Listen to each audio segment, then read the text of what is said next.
សួស្តីអ្នកទាំងអស់គ្នាថ្ងៃនេះខ្ញុំមានវីដេអូណែនាំខ្លីមួយពី Motherboard Asus បាទ Motherboard នេះគឺ Motherboard H510M-K តែវាខុសអ្វីពី Motherboard H410M-K ជំនាន់មុនបាទនេះជា chipset ថ្មីសម្រាប់ chipset ជំនាន់ទី11 board នេះសម្រាប់គឺ CPU ជំនាន់ទី11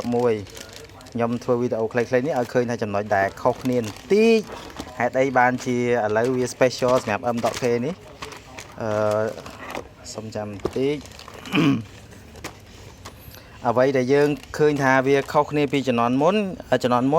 សម្រាប់ H410M.E គឺមាន M2 slot ប៉ុន្តែ M.K ជំនាន់ទី11នេះឥឡូវគឺមកមាន M2 ស្រាប់ហើយនៅចំហៀងខាងនេះគឺមានបាទ port HDMI ស្រាប់ទៀតអញ្ចឹងអានេះវាហាក់ដូចជាបាទគឺ board H510M.E អញ្ចឹងប៉ុន្តែក៏ 510M.E គេមាន feature ផ្សេងអញ្ចឹង feature នេះគឺជំនួស H410M.E ទាំងអស់ហើយថែមពីនោះទៀតគឺមានបាទគឺ RGB header មកជាមួយមួយដែរដើម្បីអ្នកទាំងអស់គ្នាអាចប្រើប្រាស់នៅទាំង RGB ផ្សេងហ្នឹងបាទប៉ុន្តែវាមិនមែនជាពពួក RGB addressable ទេគឺបាទ RGB header មាន4 pin បាទគឺ 12V មិនមែន 5V ទេហើយចំណុចដែលខ្ញុំចង់បញ្ជាក់ទាំងអស់គ្នាហ្នឹងគឺ H510M.K គឺមាន M2 slot នៅនឹងស្រាប់ហើយM2 slot នេះគឺ PCIe បាទ 3.0 អញ្ចឹង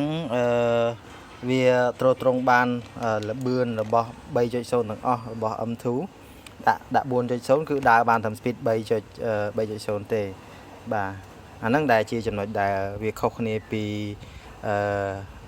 410M.E ពីសម័យមុនអញ្ចឹងបើសិនជាអ្នកនរគ្នាគិតថាអានេះវាអត់មាន M2 ទេគឺគិតខុសហើយតែថ្មីនេះគឺគេអាប់ដេតគឺមានទាំងអស់ហើយអរគុណសម្រាប់ការតាមដានវីដេអូខ្លីជួបគ្នាជាមួយវីដេអូក្រោយៗទៀតអរគុណ